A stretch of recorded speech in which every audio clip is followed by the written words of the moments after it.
안녕하세요. 오늘도 사연살롱을 찾아주셔서 감사합니다. 저는 결혼 2년차 며느리입니다. 제 이야기는 남편과의 첫 만남부터 시작돼요. 남편과 저는 소개팅으로 처음 만났어요. 서로 음식에 관심이 많아서 대화가 잘 통했고 금세 가까워졌죠. 제가 음식 관련 일을 한다는 얘기를 했을 때 남편이 밝게 웃으며 말하더라고요. 우리 엄마가 음식에 진짜 관심이 많으셔. 젊었을 때 한식당도 하셨었는데 네가 음식 관련 일을 한다니까 엄청 좋아하실 거야. 나중에야 안 사실이지만 어머니는 단순히 음식 관련 직업이라는 이유만으로 저를 마음에 들어 하신 게 아니었어요. 어머니께는 젊었을 적에 운영하시던 꽤 유명했던 한식당에 대한 강한 자부심이 있었거든요. 비록 지금은 가게는 문을 닫았지만 어머니는 여전히 집밥이 가장 훌륭한 음식이라고 믿고 계셨어요. 우리 집안의 음식 문화는 내가 책임진다는 말씀을 자주 하셨죠. 그래서 제가 들어오면 이런 전통을 잘 이어줄 거라는 기대가 더 크셨던 것 같아요. 그런데 사실 저는 요리사라고 보기엔 조금 달랐어요. 호텔 조리학과를 졸업하고 요리에 대한 기본적인 기술은 배웠지만 정작 학과 생활을 하면서 깨달은 건 요리가 제 적성에 맞지 않는다는 것이었거든요. 그래서 속으로 조금 불안했어요. 남편 말처럼 저는 음식과 관련된 일을 하긴 했지만 일반적으로 생각하는 요리사와는 조금 다른 일을 하고 있었거든요. 저는 푸드 스타일리스트라는 흔하지 않은 직업을 갖고 있었는데요. 음식을 만드는 게 아니라 음식을 예쁘게 꾸미고 시각적으로 돋보이게 해서 잡지나 매체 등에 음식이 비쳤을 때 먹음직스럽게 보일 수 있게 하는 일을 하고 있었어요. 그래도 남편이 너무 자신있게 말하길래 어머니께 잘 설명하면 되겠지 하고 넘겼습니다. 결혼 이야기가 오가며 시댁에 첫인사를 드리러 갔을 때 어머니께서는 환한 미소로 저를 반겨주셨어요. 이야기를 나누던 중 어머니께서 제 직업 이야기를 꺼내셨죠. 음식 관련 일을 한다고 들었는데 어떤 일을 하고 있니? 저는 제 직업에 나름대로 애정도 있고 자부심도 있었기 때문에 자신있게 대답했어요. 저는 푸드 스타일리스트로 일하고 있어요. 음식을 광고나 촬영용으로 플레이팅하고 비주얼을 꾸미는 일을 하고 있어요. 어머니는 한순간 멈칫하시더니 고개를 갸웃하시며 물으셨어요. 푸드 스타일리스트? 플레이팅? 그게 뭐야? 그러니까 음식을 만드는 일은 맞는 거지? 남편이 옆에서 끼어들며 어머니께 설명하려고 했어요. 어머니, 그러니까 직접 요리를 하는 건 아니고 음식을 더 먹음직스럽고 멋지게 보이도록 꾸미는 거예요. 사진 촬영 같은 데 쓰이는 음식 비주얼이요. 하지만 어머니는 여전히 이해가 잘 안 되시는 표정으로 말했어요. 그게 무슨 말인지 잘 모르겠네. 뭐 결국 음식 만드는 일 아닌가? 어쨌든 요리 관련된 거라면 우리 집에 딱이지. 어쨌든 조리학과를 나왔다고 들었는데 요리도 잘하는 거 맞지? 뭔가 오해가 생길 것 같은 느낌에 저는 다시 한번 차분히 설명했어요. 어머니, 제가 호텔 조리학과를 졸업하긴 했지만 제가 하는 일은 음식을 만드는 것보다는 플레이팅과 비주얼을 꾸미는 일이에요. 요리를 잘한다기보다는 음식을 보기 좋게 꾸미는 쪽에 더 가까워요. 어머니는 여전히 조금 헷갈린다는 표정으로 한숨을 쉬시며 이렇게 말씀하셨어요. 어렵게 말하긴. 어쨌든 음식 관련된 거라면 요리 잘하는 거랑 비슷하겠지 뭐. 전공은 요리인데 요리 기본은 다 배웠을 테니 그 정도면 충분해. 남편이 어머니의 표정을 보고 제 눈치를 살피며 말했어요. 어머니, 맞아요. 이 사람이 음식 관련해서 많이 배웠으니까 요리도 어느 정도 할 수 있긴 해요. 근데 푸드 스타일리스트는 요리와 조금 다른 전문직이에요. 어머니는 손을 휘저으며 그래, 그게 뭐든 요리 관련이면 됐어. 설명 너무 길게 안 해도 돼. 하고 넘어가셨어요. 워낙 생소한 직업이니 한 번에 이해하실 거란 생각은 안 했지만 왠지 좀 찜찜하더라고요. 괜찮아. 어머니는 그냥 네가 음식 정리를 한다는 사실 자체로 이미 만족하시는 것 같아. 굳이 더 설명해서 복잡하게 만들 필요 없을 거야. 저도 그날은 일단 그렇게 생각하고 넘기기로 했어요. 하지만 그날 이후에도 어머니는 제 직업을 요리사와 비슷한 것으로 이해하시는 듯 했고, 이런 오해는 이후에 점점 큰 갈등으로 이어지기 시작했죠. 결혼 후 얼마 지나지 않아 시댁 행사가 생겨서 참석하게 됐어요. 시조카의 첫 돌이라 돌잔치가 있었거든요. 돌잔치 장소는 고급 호텔 뷔페였고 음식도 다양하고 깔끔하게 준비되어 있어 딱 보기에도 손님들이 만족할 만한 곳이었죠. 저도 남편과 함께 뷔페를 구경하며 정말 잘 준비하셨다며 감탄하고 있었어요. 그런데 그때 시어머니께서 제 이름을 부르시며 손짓하셨습니다. 둘째 며느라, 이쪽으로 와보렴. 내가 뭘 좀 준비했거든. 저는 무슨 일인가 싶어 따라갔는데 어머니는 호텔 뷔페 한쪽 빈 테이블에 커다란 가방을 열고 계셨어요. 가방 안에는 어머니가 집에서 직접 준비해 오신 음식들이 가득 들어 있었습니다. 김치, 갈비찜, 나물 반찬, 잡채 같은 전통적인 집밥 메뉴들이었어요. 심지어 전기 보온통에 뜨끈한 된장찌개까지 가져오셨더라고요. 세상에, 어머니, 이걸 다 집에서 가져오신 거예요?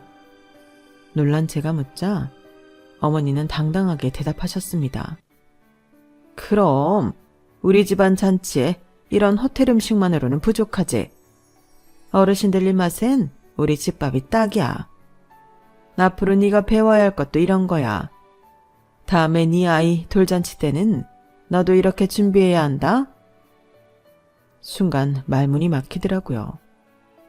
시어머니의 자부심 넘치는 모습과 이미 음식이 완벽히 차려진 호텔 뷔페 상황이 너무 대비됐거든요. 그런데 문제는 그뿐만이 아니었어요. 어머니께서 가져오신 음식을 하나 둘씩 테이블 위로 차리기 시작하자 손님들의 시선이 점점 그쪽으로 몰리기 시작했습니다. 호텔 직원들도 어찌할 바를 몰라 멀찍이서 지켜보고 있었고요. 뭔가 이상하다는 눈빛을 주고받던 손님들 중 몇몇이 멀리서 어색하게 웃으며 속삭이는 소리가 들렸습니다. 저게 뭐지? 저 음식 호텔에서 준비한 건 아니겠지? 아니, 뷔페에 음식 많은데 뭐하러 음식을 해온 거야? 심지어는 호텔 매니저로 보이는 분이 다가와 말을 걸려고 하다가 어머니의 당당한 태도에 잠시 망설이는 모습도 보였어요. 잔치의 주인공이나 다름없었던 형님께서도 옆에서 창피함에 얼굴이 빨갛게 달아오르시더라고요. 어머니가 이러실 줄은 몰랐어요. 어떡해요? 진짜 당황스럽네. 형님도 모르게 하신 거예요? 알았으면 절대 못하시게 했죠. 그때 어머니는 손님들 앞에서 음식을 권하시며 더 당당하게 말씀하셨어요. 여러분, 이건 제가 직접 준비한 집밥이에요. 이런 잔치엔 우리 집 전통 음식이 빠질 수 없잖아요. 호텔 음식은 그냥 조금씩 드셔보시고 이걸로 속을 채우세요. 손님들 중 몇몇은 어머니의 음식이 정말 맛있어 보였는지 아, 이게 직접 하신 거예요? 역시 손맛이 남다르시네요. 라며 웃으며 받긴 했지만 호텔 뷔페에 어울리지 않는 따로 준비된 음식들 그리고 그걸 아무렇지 않게 권하시는 시어머니의 모습에 대부분의 손님들은 조금씩 눈치를 보며 음식 앞을 지나쳤죠. 저는 어머니의 이런 행동에 당황스럽기도 하고 나중에 손님들 사이에서 이 이야기가 웃음거리가 되진 않을까 걱정이 됐어요. 남편이 제 표정을 읽었는지 조용히 저를 붙잡더라고요. 엄마는 요리 자부심이 엄청 나셔. 그냥 이렇게 놔둔 게 나아. 돌잔치가 끝나고 집으로 돌아가는 길에 남편에게 물었어요. 어머니가 호텔 뷔페에서 음식을 따로 준비하실 줄은 몰랐어. 사람들이 너무 당황스러워하는 게 보였잖아. 남편은 어깨를 으쓱하며 대답했어요. 엄마는 우리 집 음식이 최고라는 신념이 있으시니까. 그런데 오늘 일은 솔직히 나도 예상은 못했네. 저렇게까지 하실 줄이야. 그날 저는 어머니의 집밥 철학이 단순한 취향이 아니라 정말 뿌리 깊은 자부심이라는 걸 알게 되었어요. 그리고 어머니의 기대와 제 현실 사이의 거리가 점점 더 크게 느껴지기 시작했죠. 얼마 지나지 않아 결혼 후 처음으로 맞이한 명절이 다가왔어요. 저는 이미 명절 전부터 긴장이 잔뜩 됐어요. 아주버님의 아이 돌잔치에서 시어머니의 집밥 철학을 경험한 이후라 이번 명절에 뭔가를 잘못하면 큰일 나겠다는 생각이 들었거든요. 며느리, 이번 명절엔 네가 좀 배워야 할 게 많겠다. 음식을 다 맡기진 않을 테니 잡채랑 전 정도는 네가 해보렴. 호텔 조리학과 나온 며느리가 이런 기본은 알아야지. 저는 그 말을 듣는 순간 속이 턱 막혔어요. 호텔 조리학과를 나온 건 맞지만 제 전공은 양식이었고 특히 한식에는 익숙하지 않았거든요. 그래도 시어머니의 기대를 저버릴 수 없어서 저는 최선을 다해보겠습니다 라고 대답했어요. 남편에게도 하소연했죠. 어머니는 아직도 요리 잘한다고 생각하시는 것 같아. 하지만 한식은 경험도 많이 안 해봤고 특히 잡채 같은 건 제대로 만들어 본 적도 없어. 제가 걱정 가득한 얼굴로 말하니 남편도 난감해하면서도 저를 안심시키려고 노력하더군요. 엄마는 네가 조리학과 나왔으니까 당연히 요리도 잘할 거라고 생각하시는 거야. 그냥 해볼 수 있는 데까지 해봐. 그리고 마음에 안 든다 싶으면 엄마가 결국 다 하실 거야. 남편의 말도 그다지 큰 위로가 되지는 못했어요. 며느리, 이건 내가 손질해둔 거니까 잡채부터 해보렴. 당면 삶는 것부터 시작해봐. 울며 겨자 먹기로 저는 어머니의 눈치를 보며 당면을 삶고 고기와 채소를 각각 볶아 양념을 했습니다. 그리고 잡채를 접시에 예쁘게 담았어요. 각 재료의 식감이 조화를 이루도록 배치했죠. 제 전문 분야인 플레이팅에는 자신이 있었거든요. 완성된 잡채는 눈으로 보기엔 정말 멋졌어요. 색감과 모양은 마치 잡지에서나 볼 법한 비주얼이었죠. 하지만 문제는 맛이었습니다. 어머니가 잡채를 한 입 드시더니 곧바로 얼굴을 찡그리셨어요.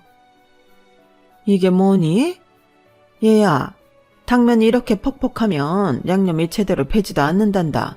그리고 간은 왜 이렇게 싱거운 거야? 간장은 더 넣었어야지. 너 정말 요리를 업으로 하는 사람 맞아? 저는 당황해서 한숨을 쉬며 말했어요. 어머니, 제가 요리를 잘하는 직업은 아니라고 몇 번이나 말씀드렸잖아요. 저는 양식을 전공한 데다 졸업하고 요리사로 일한 경험도 없고 쭉 음식을 꾸미는 일만 해왔는걸요. 그러자 어머니는 한숨을 깊게 쉬며 말씀하셨어요. 그래, 음식을 예쁘게 꾸민다면서. 어쨌든 요리를 해야 음식을 이쁘게 꾸밀 거 아니니? 요리를 못하면 꾸미는 게 무슨 소용이야? 저는 속이 터질 것 같았어요. 맛에는 처음부터 자신이 없었으니 최대한 잘하는 거라도 더 잘 해보자는 마음에 플레이팅에 집중하며 내가 할 수 있는 최선을 다했는데 어머니의 기대에는 전혀 미치지 못한 것 같아 더 답답했죠. 남편이 옆에서 상황을 달래려고 웃으며 말했어요. 엄마, 그래도 비주얼은 진짜 파인다이닝 레스토랑급 아닌가요? 맛은 조금 부족할 수 있어도 말이에요. 하지만 어머니는 고개를 저으며 단호하게 말씀하셨어요. 비주얼이고 뭐고 명절 음식은 맛이 제일 중요해. 내가 다시 만들어야겠다. 며느라, 다음엔 내가 하는 거 잘 보고 제대로 배워야 한다. 어머니는 부엌으로 들어가 직접 잡채를 새로 만드셨고 그 사이 저는 전을 부치기 시작했어요. 그런데 전을 부칠 때도 어머니는 계속 부엌을 들락거리며 지적하셨습니다. 불 조절은 이렇게 하는 거야. 동그랑땡 크기가 왜 이렇게 제각각이니? 이런 걸 기본적으로 해야지. 그날 밤 집으로 돌아오는 차 안에서 저는 남편에게 불만을 털어놓았어요. 이렇게까지 할 거면 왜 나한테 맡기신 거야? 어머니가 하시는 게 제일 맛있을 텐데. 남편은 제 손을 꼭 잡아주며 미안해 하더라고요. 다음번엔 내가 미리 엄마한테 말해놓을게. 너무 스트레스 받지 마. 저는 고개를 끄덕였지만 마음 한구석이 여전히 답답했어요. 특히 어머니의 말. 요리를 해야 꾸미는 거 아냐? 라는 말이 계속 머릿속에 맴돌면서 앞으로 명절이나 가족 행사가 올 때마다 이런 스트레스를 반복할 것 같아 무거운 기분이 들었죠. 시간이 지나 결혼 후 첫 번째로 맞이하는 남편의 생일이 왔어요. 그해 남편의 생일은 평일이었어요. 주말을 이용해 오랜만에 둘이서 여행을 가기로 했기 때문에 당일에는 집에서 조용히 저녁을 보내기로 했죠. 특별한 날인 만큼 저는 오랜만에 옛 전공을 살려 남편에게 정성껏 요리를 해주기로 했어요. 남편은 제 요리를 좋아해서 무척 기뻐하더라고요. 아침에 남편이 시부모님께 전화를 받고 생일 인사를 나눴을 때도 저의 계획을 전하며 설레는 마음을 숨기지 못했죠. 아들, 오늘 생일인데 뭐하니? 오늘은 효진이가 집에서 양식 풀코스를 만들어준대요. 정말 기대돼요. 주말엔 여행도 가고요. 그래? 양식은 잘한다면서 얼마나 잘하는지 궁금하네? 그래, 맛있게 먹고 좋은 시간 보내라. 저는 속으로 안도의 한숨을 쉬었어요. 어머니께서 별다른 말씀 없이 좋은 시간 보내라고 하셨으니 이번엔 정말 저희끼리 조용히 보낼 수 있을 거라 생각했죠. 그래서 저는 정성껏 음식을 준비했습니다. 신선한 샐러드, 따뜻한 크림 스프, 해외 유명 셰프 스타일로 구운 스테이크와 곁들임 야채, 집에서 금방 만들 수 있는 달달한 디저트까지. 평소에는 바쁘다는 핑계로 요리를 제대로 못했지만 남편을 위해 이렇게 신경 쓰는 날은 오랜만이라 저도 기분이 좋았어요. 남편은 옆에서 기대의 찬 목소리로 말했어요. 와, 이건 따로 레스토랑에 안 가도 될 수준인데 진짜 기대된다. 저녁이 완성될 무렵 초인종 소리가 울렸습니다. 남편이 의아한 표정으로 문을 열어보니 시부모님이 서 계셨습니다. 아니, 우리 아들 생일이라고 실력 발휘 좀 한다기에 와봤다. 그놈의 천국 요리는 얼마나 잘하는지 보러 왔지? 남편의 얼굴이 굳었고 저는 부엌에서 멈칫하며 눈치를 봤습니다. 남편이 최대한 차분한 목소리로 말했어요. 엄마, 말씀도 없이 오시면 어떡해요. 저희 오늘은 그냥 둘이 조용히 보내려고 했는데요. 어머니는 아랑곳하지 않고 웃으며 집으로 들어오셨습니다. 조용히 보내는 건 좋지만 양식은 그렇게 잘한다니 내가 안 먹어볼 수 없잖아. 맛만 보고 갈게. 어머니는 식탁에 앉으셨고 준비한 음식을 드셨습니다. 시아버지도 음식을 살펴보시더니 함께 앉아 한 입씩 드시기 시작했어요. 저희가 먹을 양으로만 세팅해 두었던 음식은 점점 줄어들었고 저는 결국 수저를 내려놓을 수밖에 없었죠. 남편이 참다 못해 말했어요.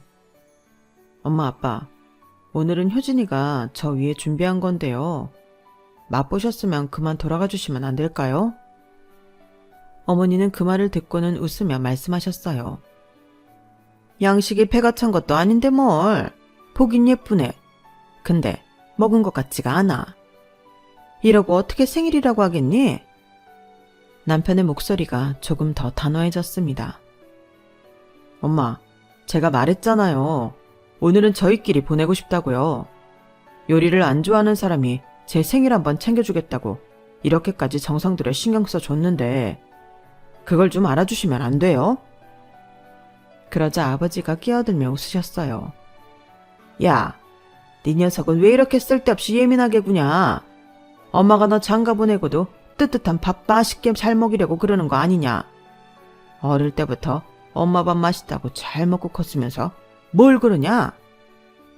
하지만 시아버지에게는 화를 낼 틈도 없이 시어머니는 이미 냉장고를 열어 재료를 꺼내기 시작하셨습니다. 그냥 내가 부엌 좀 써야겠다. 된장찌개 끓여서 밥 한 끼 먹고 가야겠다. 우리 집은 생일엔 밥 먹는 게 기본이지. 남편은 머리를 감싸쥐고 한숨을 쉬며 저를 바라봤습니다. 저는 아무 말도 하지 못한 채 어머니가 부엌에서 된장찌개를 끓이시는 모습을 바라봤어요. 엄마, 제발 그만 좀 하세요. 오늘은 그냥 집에 가세요. 뭐야? 네 생일에 밥 한 그릇도 못 먹고 가면 내가 속이 뒤집힌다. 기다려라. 금방 된다. 결국 저희는 된장찌개와 밥을 먹게 되었고 제가 정성 들여 만든 양식은 완전히 잊혀진 채였습니다. 어머니는 식사를 마치고 한숨을 쉬며 말씀하셨어요. 양식은 뭐 보기엔 예쁘지만 역시 우리 집밥이 최고야. 며느라, 다음엔 이런 밥상을 제대로 차려보렴. 이게 진짜 음식이지. 안 그러냐? 그날 밤 남편은 저를 달래려 애썼지만 저는 이미 화가 머리끝까지 나 있었습니다. 여보, 엄마는 그냥 당신 음식을 먹어보고 싶었던 거야.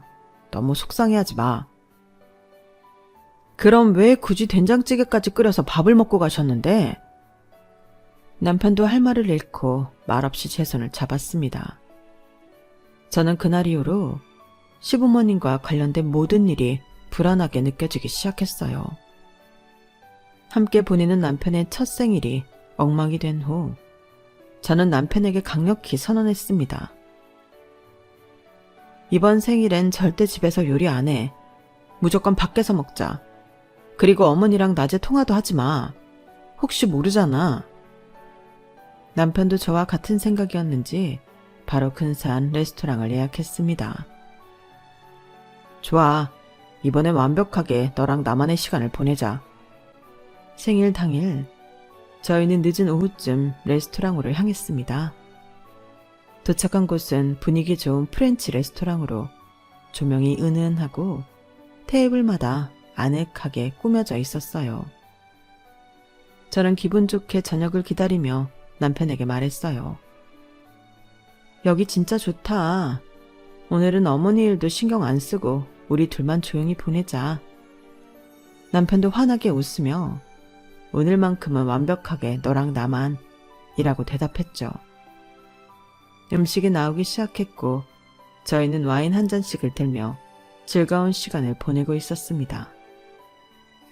그런데 그 순간 남편의 휴대전화가 울렸습니다. 화면에는 엄마라는 이름이 떠 있었어요. 남편이 잠시 저를 보며 곤란한 표정을 지었죠. 받아야 할까? 안 받는 게 낫겠지. 잠깐만 받아. 어차피 이미 바뀌니까 괜찮겠지. 그래도 짧게, 아주 짧게. 남편이 전화를 받자 어머니의 목소리가 전화 너머로 들렸습니다. 아들, 너 뭐하니? 오늘 생일인데 집에서 뭐 해 먹었냐? 남편이 최대한 조심스럽게 대답했어요. 지금 밖에서 같이 저녁 먹고 있어요. 근사한 레스토랑에서요. 그 말이 끝나기가 무섭게 어머니가 크게 소리치셨어요. 뭐? 밖에서 먹어? 평소에는 음식 잘 하지도 않으면서 이런 특별한 날에라도 요리를 해서 하루빨리 실력을 늘릴 생각을 해야지. 뭐 하는 거냐? 걔는 허구한 날 요리 잘 못한다고 징징대더니 이렇게 안 하면 언제 늘 거래? 저는 테이블 건너편에서 남편의 얼굴이 굳어가는 걸 봤습니다. 남편이 진정시키려 했지만 어머니는 계속 말씀하셨어요. 다음 주부터 주말마다 우리 집에 보내라. 내가 요리 강습해 줄 테니까. 니네 언제까지 이렇게 살 거야? 남편이 단호한 목소리로 대답했어요. 엄마, 오늘은 제 생일이에요. 그리고 저희는 둘이서 특별한 시간을 보내고 싶어서 이렇게 한 거라고요. 요리는 배우고 싶으면 집사람이 알아서 배우겠죠. 강습 같은 건 필요 없어요. 하지만 어머니는 아랑곳하지 않고 말씀하셨습니다. 네 마누라한테만 그렇게 배려만 해줄 게 아니라 네가 엄마한테도 배려를 해야지. 남자가 결혼하고 밥도 제대로 못 얻어먹고 그게 말이 되니? 엄마가 괜히 이러는 줄 알아? 남편은 결국 목소리를 조금 높이며 말했습니다. 엄마, 진짜 오늘은 그만하세요. 저희 둘만의 시간 망치지 말아주세요. 이 얘기는 더 하고 싶지 않으니까 이만 끊을게요. 전화를 끊은 남편은 깊게 한숨을 쉬며 고개를 들었지만 이미 제 기분은 엉망이었습니다. 저는 포크를 내려놓으며 말했어요. 왜 저렇게까지 하시는 걸까? 나 요리 안 맞아서 그만뒀다고 몇 번이나 말씀드렸는데. 남편은 미안한 얼굴로 제 손을 잡으며 대답했어요. 엄마가 우리를 생각해서 그러는 거야. 표현 방식이 좀 잘못됐지만 그래도 너무 신경 쓰지 마. 하지만 저는 너무 화가 나 있었습니다. 어머니의 요리 강습 제안은 남편이 단호히 거절해서 무산되었지만 저를 무시하는 어머니의 태도는 제 마음의 상처로 남았습니다. 저녁을 마치고 집으로 돌아오는 길, 남편이 다시 한번 사과했어요. 여보, 정말 미안해. 다음엔 아예 전화도 안 받고 더 철저히 대비할게. 그게 문제야? 내가 요리를 못한다고 매번 이런 얘기를 듣는데 그게 스트레스라고. 나 정말 요리 더 싫어질 것 같아. 그날 이후로 저는 요리와 관련된 시댁의 기대에 대해 더 큰 부담을 느끼게 되었고 남편의 생일조차도 온전히 우리 부부를 위한 시간을 보낼 수 없다는 생각에 스트레스가 심해졌어요. 남편의 세 번째 생일이 다가오자 저는 남편에게 단호히 말했습니다. 이번엔 아예 집에 있지도 않을 거야. 어머니가 또 갑자기 찾아오셔서 내 요리를 갈구시거나 밥을 차릴까봐 그런 걱정을 할 필요 없는 곳으로 떠나버리고 싶어. 남편도 고개를 끄덕이며 찬성했죠. 좋아. 이번엔 숙소를 예약해서 하루 종일 집을 비우자. 엄마한테는 나중에 따로 얘기할게. 저희는 여행을 겸해 편안한 숙소를 예약했고 당일 아침 일찍 출발하기로 했습니다. 하지만 그 계획은 시작부터 틀어지고 말았어요. 그날 새벽 초인종 소리가 울렸고 반쯤 잠이 깬 남편이 문을 열어보니 시어머니와 시아버지가 커다란 장바구니를 들고 서 계셨습니다. 엄마, 이렇게 아침 일찍 무슨 일이에요?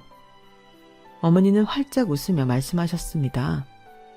오늘 네 생일인데 보나마나 며느리는 음식을 한다고 한들 또 양식 같은 거나 꾸미고 있을 테니까 미역국 한 번을 제대로 안 끓여줄 것 같아서 내가 왔지. 생일이면 미역국은 기본 아니냐? 저는 침실에서 소란스러운 소리를 듣고 부엌으로 나와 상황을 확인했어요. 어머니는 이미 부엌에 장을 풀어놓고 미역과 고기를 꺼내고 계셨습니다. 어머님, 이건 다 뭐예요? 제가 당황스러운 얼굴로 물었더니 어머니는 환히 웃으며 대답하셨습니다. 아니, 내 아들 생일인데 미역국도 안 끓이고 그냥 넘어갈 생각이었니? 그럴 것 같아서 내가 왔지. 이제라도 배우면서 제대로 준비해. 하도 기가 막혀서 아무 대답도 못하고 있으니 남편이 급히 나서서 말렸습니다. 엄마, 저희 오늘 아침 일찍 나가기로 했어요. 예약해둔 숙소가 있어서 빨리 출발해야 한다고요. 그러자 어머니는 냄비를 꺼내며 한숨을 내쉬었습니다. 그래? 근데 미역국도 못 먹고 가면 너희 엄마 속이 뒤집힌다. 30분이면 끓일 테니 그동안 기다려라. 그리고 며느라, 너도 여기 와서 배워. 너 이런 음식 제대로 배워야 한다니까.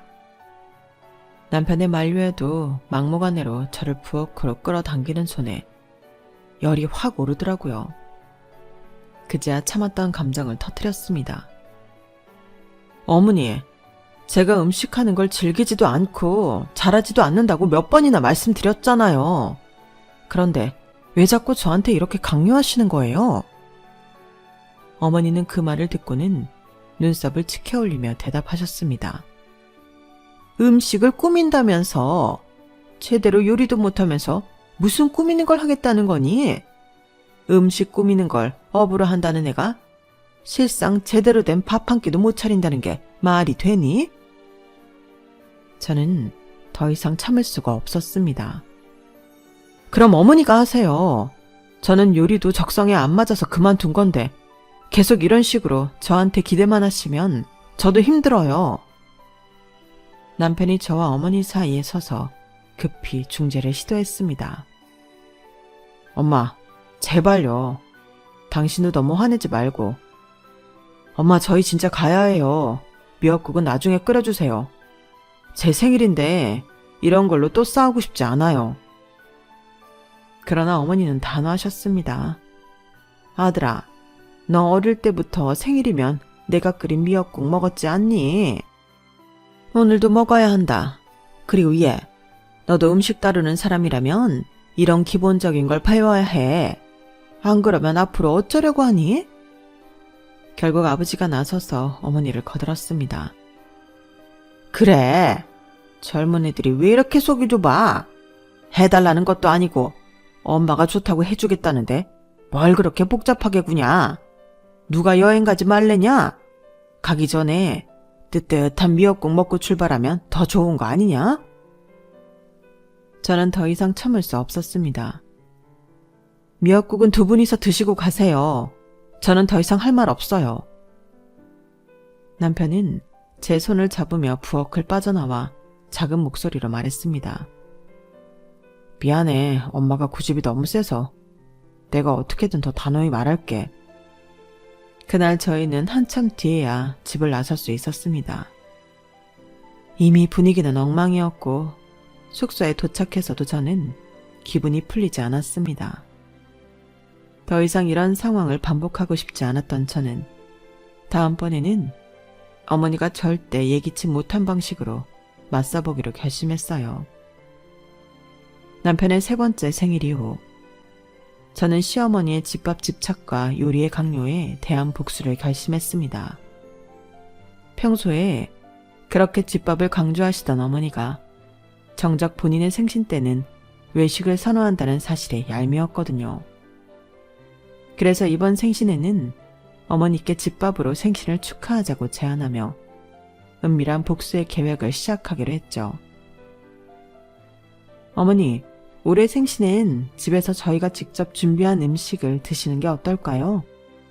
어머니께서 항상 집밥이 최고라고 말씀하시잖아요. 저와 형님이 열심히 준비해서 어머니 생신을 멋지게 만들어 드릴게요. 잠시 침묵이 흘렀습니다.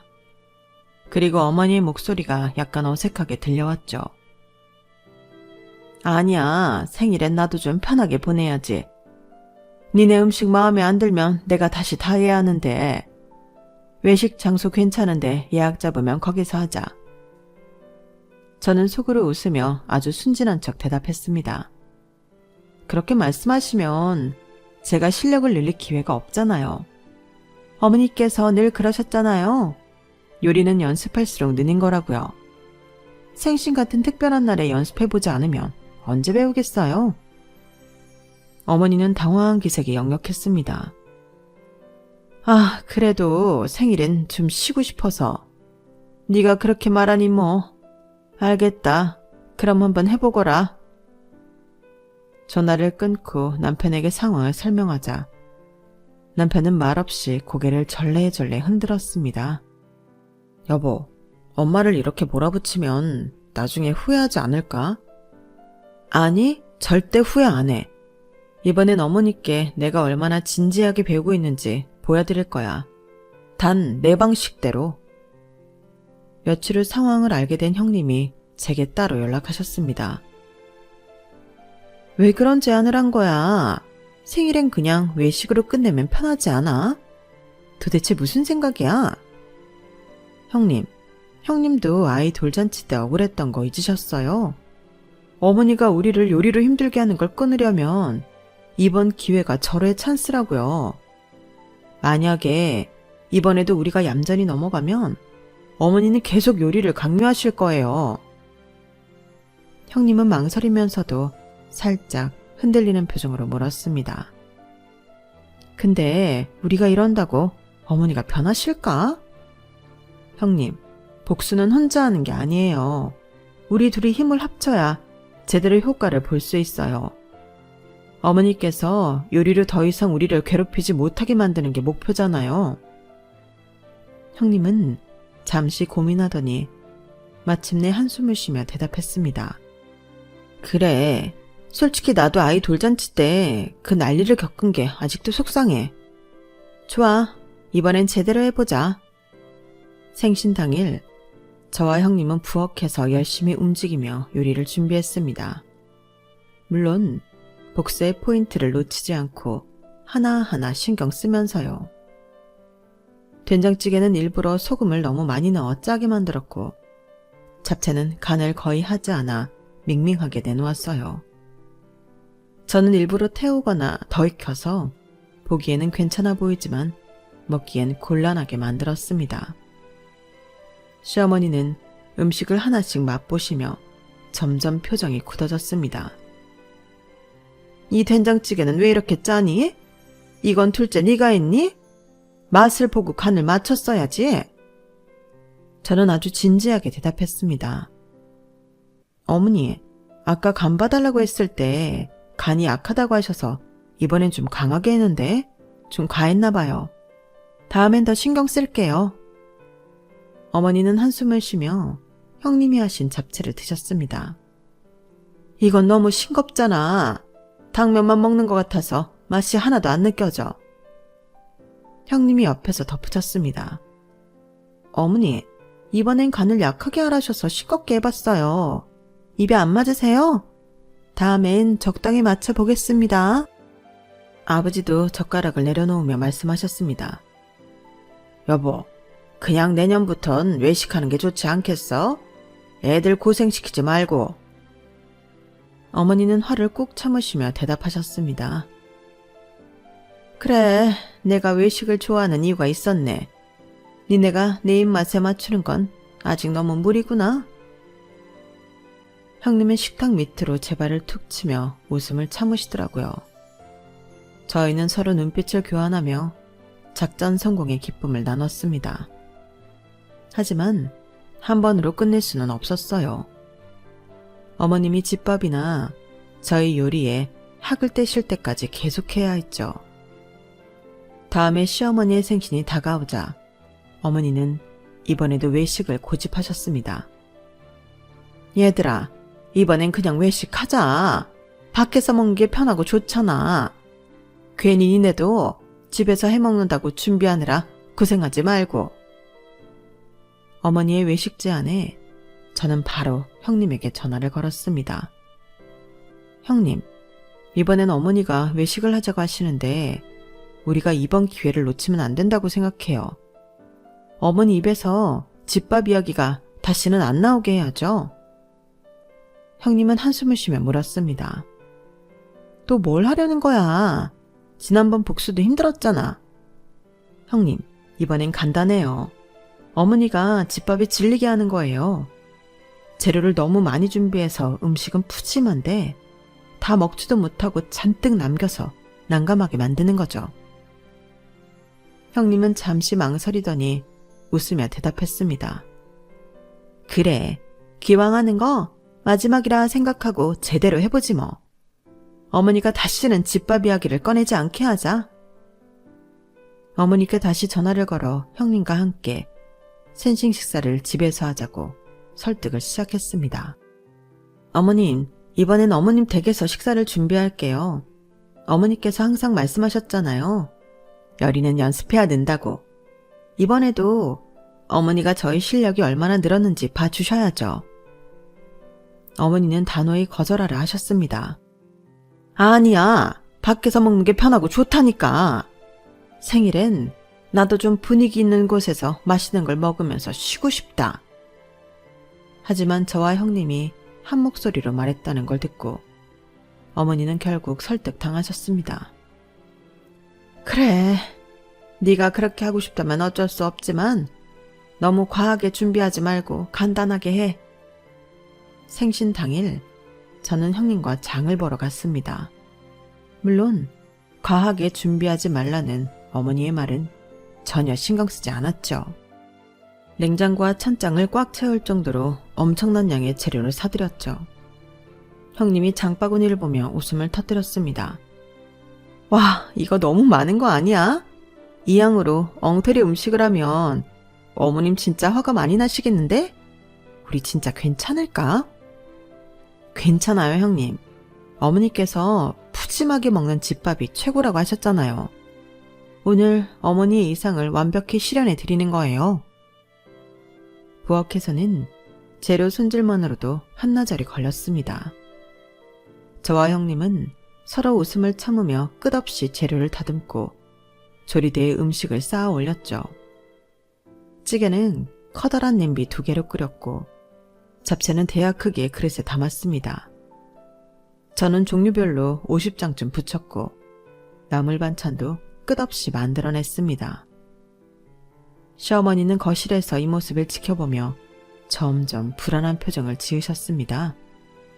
얘들아, 너무 많이 하는 거 아니야? 이거 다 먹지도 못할 텐데. 형님이 재빨리 대답했습니다. 어머니 생신인데 부족하면 안 되잖아요. 어머니께서 항상 말씀하시던 집밥다운 푸짐한 상을 준비하는 중이에요. 결국 식탁 위에 올라온 음식은 너무 많아서 2번째 테이블까지 꺼내야 했습니다. 시어머니는 처음엔 웃으시며 음식을 맛보셨지만 엉터리로 한 음식을 얼마 못 드시고는 점점 손을 놓으시며 한숨을 내쉬기 시작하셨습니다. 이건 정말 맛도 맛이지만 너무 많아서 이걸 다 어떻게 먹니? 남은 건 다 어떡하고? 시아버지도 젓가락을 내려놓으며 말씀하셨습니다. 여보, 다음부턴 그냥 외식하자. 이건 너무 과하다. 우리가 요리도 못하는 애들한테 너무 부담을 줬어. 저는 아주 순진하게 대답했습니다. 어머니 괜찮아요. 어머니께서 집밥을 좋아하시니 남은 음식들은 앞으로 며칠 동안은 걱정 없이 드실 수 있을 거예요. 아니, 그럴 필요 없어. 다음엔 진짜 외식하자. 이건 너무 힘들잖아. 내가 괜히 말했나 봐. 형님과 저는 서로 눈짓을 주고받으며 속으로 웃음을 터뜨렸습니다. 그날 이후로 시어머니는 생신 때마다 집밥 이야기를 꺼내는 대신 외식을 고집하시게 되었죠. 사실 저희가 한 음식은 저희도 맛 없었거든요. 고생은 했지만 보람은 있었어요. 끔찍한 요리 지옥 이후 시어머니께서는 며느리들 앞에서 음식에 대한 자부심을 드러내지도 잘해야 한다며 강요하지도 않게 되셨습니다. 저희 부부의 기념일에 밥상 고나리를 하는 일도 아예 사라지셨죠. 마지막 생신날의 과한 집밥 잔치가 어머니께는 상당히 큰 충격이었던 모양입니다. 식사 후 남은 기가 막히게 맛없는 음식들이 냉장고를 가득 채우고도 며칠 동안 비워지지 않던 상황은 어머니 스스로도 불편하게 느끼셨던 것 같았죠. 어머니가 음식을 이야기할 때의 태도도 달라졌습니다. 얘들아, 예전에 내가 너무 집밥만 고집했지? 사실 요즘 세상은 바쁘니까 이렇게 외식하는 게 더 좋은 것 같아. 너희도 일하고 집안일도 해야 하는데 너무 힘들지 않게 해야지. 그렇게 시어머니와의 음식 전쟁은 끝이 났습니다. 어머니는 더 이상 며느리들에게 집밥의 무게를 지우지 않으셨고, 가족 모임은 외식이라는 즐거운 선택지로 자연스럽게 자리 잡았습니다. 이제는 모임 때마다 어머니께서 밝게 웃으며 말씀하세요. 이번엔 어디 좋은 데 가서 맛있게 먹자. 너희도 바쁠 텐데 편하게 가서 즐기면 되지. 저는 그 말을 들을 때마다 속으로 작은 승리를 떠올리며 미소를 지어요. 모든 일이 원만히 해결되고 나니 어머니와의 갈등도 이제는 웃으며 이야기할 수 있는 추억이 되었으니까요. 가끔은 복수도 관계를 풀어내는 또 다른 방법일 수 있다는 걸 배운 경험이었달까요? 이제 우리 가족은 맛있는 음식을 함께 나누며 진짜로 즐거운 시간을 보낼 수 있게 되었답니다. 제 이야기는 여기까지예요. 사랑하는 가족들과 항상 편안하시기를 진심으로 바랍니다. 복 받으세요. 여러분, 사연 댓글에 응원과 현명한 조언 부탁드려요. 좋아요와 구독은 저에게 큰 힘이 됩니다. 오늘도 좋은 일 가득하세요.